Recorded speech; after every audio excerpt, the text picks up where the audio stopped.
హరీష్ రావే కుట్రదారు, ఆయన trouble shooter కాదు, ట్రబుల్ క్రియేటర్. బీఆర్ఎస్ పార్టీని మా కుటుంబాన్ని చీలుస్తున్నాడు, అందులో భాగంగానే నన్ను సస్పెండ్ చేయించారు. కవిత, కేసీఆర్ పై ఒత్తిడి తెచ్చి కనీసం నా వివరణ తీసుకోకుండానే నన్ను ఉరి తీశారు. కాళేశ్వరం అక్రమాలు, ఫోన్ ట్యాపింగ్ అరెస్ట్ చేయ కారణం. కాళేశ్వరం అవినీతి సొమ్ముతో 27 మంది ఎమ్మెల్యేలకు ఎన్నికల ఫండ్ ఇచ్చాడు. హరీష్, సంతోష్ అవినీతి వల్లే కేసీఆర్ పై సిబిఐ ఎంక్వైరీ.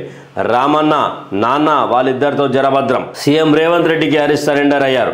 పార్టీలో చాలా మందికి రహస్య ఎజెండాలు ఉన్నాయి. కాంగ్రెస్ బీజేపీతో కుమ్మకై పార్టీకి ద్రోహం చేస్తున్నారని వెల్లడి.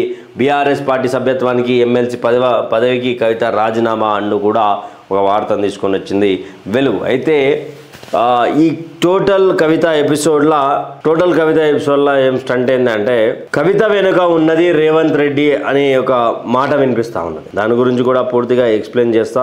అయితే ఎట్లా అంటే, వీళ్ళిద్దరూ 2010లో ఆయన డైరెక్టర్గా ఉన్నటువంటి ఏదైతే కంపెనీ ఉన్నదో, ఏదైతే బిజినెస్ ఉన్నదో, దానిలో కవిత గారు కూడా 2011 లేదా 12లో జాయిన్ కావడం, ఆ తర్వాత కాలం నుండి బిజినెస్ పరంగా వాళ్ళు ముందుకు పోవడం కూడా జరిగింది. దానివల్లనే రేవంత్ రెడ్డి వదిలినటువంటి బాణమే కవిత అనేది కూడా ఒకటి వినిపిస్తూ ఉన్నది. అయితే ఈడ కేసీఆర్ పై ఒత్తిడి తెచ్చి కనీసం నా వివరణ తీసుకోకుండా ఉరి తీశారు అనేది ఈడ పెద్ద స్టంట్ అయిపోయింది. అయితే ఇక ఏమని మాట్లాడుతుంది అంటే, హరీష్, సంతోష్ రావుల వల్లనే ఈరోజు పార్టీ ఈ స్థాయికి వచ్చింది. దాదాపు దాసోజు శ్రవణ్ గారికి సంబంధించినటువంటి ఎమ్మెల్సీ ఎన్నికల విషయంలో కూడా హరీష్ రావు ఇంకొకరిని ట్రై చేద్దామని చెప్పేసి మాట్లాడేటువంటి తరుణంలో బీజేపీ ఎమ్మెల్యే నాకు ఫోన్ చేసిండు. బీజేపీ ఎమ్మెల్యే ఫోన్ చేసి పెద్దసారి ఇట్లా అన్నాడంట, కానీ పెద్దసారికి నేను ఫోన్ చేస్తే లేదు అలాంటిది ఏం లేదు, దాసోజు శ్రవణే ఫైనల్, దాసోజు శ్రవణ్కి సంబంధించినటువంటిది ఎమ్మెల్సీ ఫైనల్ అని చెప్పేసి మాట్లాడినటువంటి విషయము నిన్న ఆమె క్లియర్గా ప్రెస్ మీట్లో చెప్పింది. అయితే అసలు హరీష్ రావు, కవిత ఒకటై కేటీఆర్ను దూరం చేస్తున్నారు పార్టీకి అనుకున్నారు, కానీ అసలు కవిత బయటికి పోతుందని ఎవరు ఎక్స్పెక్ట్ చేయలేదు. ఫస్ట్ ఆఫ్ ఆల్ ఆడ సస్పెన్షన్ జరుగుతుందని ఎవరు ఎక్స్పెక్ట్ చేయలేదు. హరీష్ రావు మీద కూడా మాటలు వదిలిన తర్వాత కవితకు సస్పెన్షన్ కానీ ఏమైనా వేయకపోతే పార్టీకి సంబంధించినటువంటిది ఏదైతే ఉంటుందో, పార్టీకి సంబంధించినటువంటి ఇష్యూ చాలా పెద్దగా పోతుంది. పార్టీకి సంబంధించినటువంటి తీరు డిఫరెంట్గా పోతుంది. క్యాడర్లో కొంచెం హరీష్ రావుకి పార్టీలో కేసీఆర్ తర్వాత అంత పేరు పలుకుబడి ఎవరికి ఉన్నది అయ్యా గతంలో నుంచి ఇప్పటి వరకు అంటే హరీష్ రావుకు ఉన్నది, తర్వాత ఈటెల రాజేందర్కు ఉన్నది. ఈటెల రాజేందర్ గారిని బయటికి ఎలాగానో పంపించేసారు. హరీష్ రావు గారిపై ఇలాంటి విమర్శలు చేసిన తర్వాత సస్పెన్షన్ కానీ చేయకపోతే పార్టీకి నష్టం జరిగే అవకాశం ఉంటుందంటూ కూడా ఇక్కడ ఆమె సస్పెండ్ చేసినటువంటి పరిస్థితి. అయితే మరి ముఖ్యంగా ఇంకొకటి ఏంటి అంటే, ఇక్కడ కాళేశ్వరం అవినీతి సొమ్ముతో 27 మంది ఎమ్మెల్యేలకు ఎన్నికల ఫండ్ ఇచ్చిండు. ఎవరు? హరీష్ రావు 27 మంది ఎన్నికల ఫండ్ ఇచ్చిండు అని చెప్పేసి మాట్లాడుతూ కవిత నిన్న గంభీరమైనటువంటి ఆరోపణలు చేసింది. మరి ఆమె తన ఆధారాలు ఉన్నాయా లేకపోతే ఏందో తెలియదు, కానీ ఆమె గంభీరమైనటువంటి ఆరోపణలు చేసి ఆ హరీష్ రావు, సంతోష్ రావే టార్గెట్లుగా నిన్న ప్రెస్ మీట్ మాట్లాడు. నిన్న యూఎస్ నుంచి రాగానే మాటల తూటాలు వదులుతూనే ఉన్నది.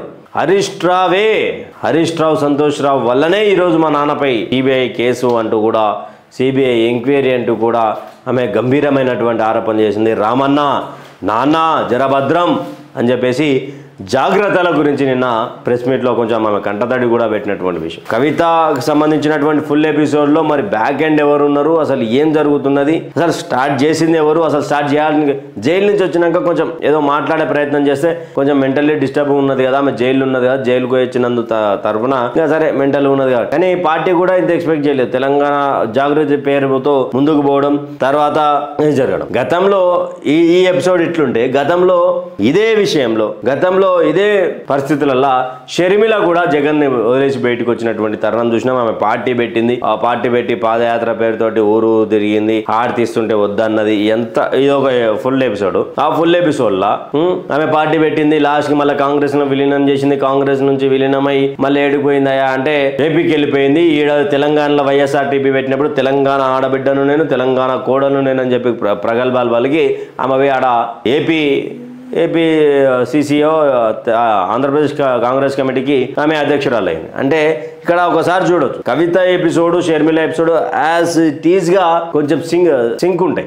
ఈమెది రాజకీయ కోణమే కానీ మన షర్మిల ఎప్పుడు కూడా రాజకీయ అధికార పదవులలో ఎప్పుడు లేదు. కానీ ఎమ్మెల్సీగా ఉన్నటువంటి కవిత గతంలో ఎంపీగా ఉన్నది, తర్వాత ఒక జాగృతి అనే ఆర్గనైజేషన్ కి ఆమె ఫౌండర్ గా ఉన్నది, తర్వాత ఇక్కడ ఎమ్మెల్సీ ప్రస్తుత ఎమ్మెల్సీ నిన్న ఆమె రాజీనామా చేసింది.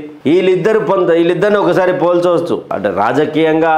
కానీ ఈడ పెద్ద ఎత్తున ఒక విశ్లేషణ ఒక విమర్శ ఏంది కవిత మీద అంటే నాన్నకు బాగలేనటువంటి సమయంలో పెద్ద మనిషికి బాగలేనటువంటి సమయంలో ఆయనను మనశ్శాంతిగా ఉండనీయకుండా తల్లి డాక్టర్ స్ట్రోక్ ఇన్ని రోజులు సన్ స్ట్రోక్ ఉన్నది, ఇప్పుడు డాక్టర్ స్ట్రోక్ అయింది. డాక్టర్ స్ట్రోక్ వల్ల తట్టుకోలేనటువంటి పరిస్థితి. తర్వాత కేసీఆర్ మనశ్శాంతిగా ఉన్నటువంటి సమయంలో ఈ అన్ని పంచాయతీలు వచ్చి ఇప్పుడు కవితను బయటికి పంపించడం వల్ల చాలా ఇబ్బందికరంగా మారే అవకాశాలు ఉంటాయి.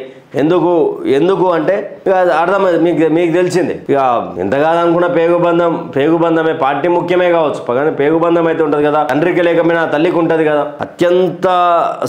అత్యంత ప్రేమగా పెరిగింది కేసీఆర్ తన, కాబట్టి కేసీఆర్కి ప్రేమ ఎక్కువనే ఉంటుంది. కానీ ఈ టైంలో ఇలాంటి ఆరోపణలు చేసి కేసీఆర్ని ఇబ్బంది పెట్టే ప్రయత్నం తప్ప ఇంకోటి లేదు అని కూడా విశ్లేషకులు మాట్లాడతారు. ఆ పార్టీ ఈ పార్టీకి సంబంధించిన విశ్లేషకులు మాట్లాడుతూ ఉన్నారు. తర్వాత ఇంకొకటి మరి ఫ్యూచర్ అనేది చెప్తుంది అంటే కాకపోతే వీళ్ళ బండారం బయట పెడతా అంటూ కూడా ఒక వార్తనైతే ఆమె ప్రధానంగా అనిపించింది.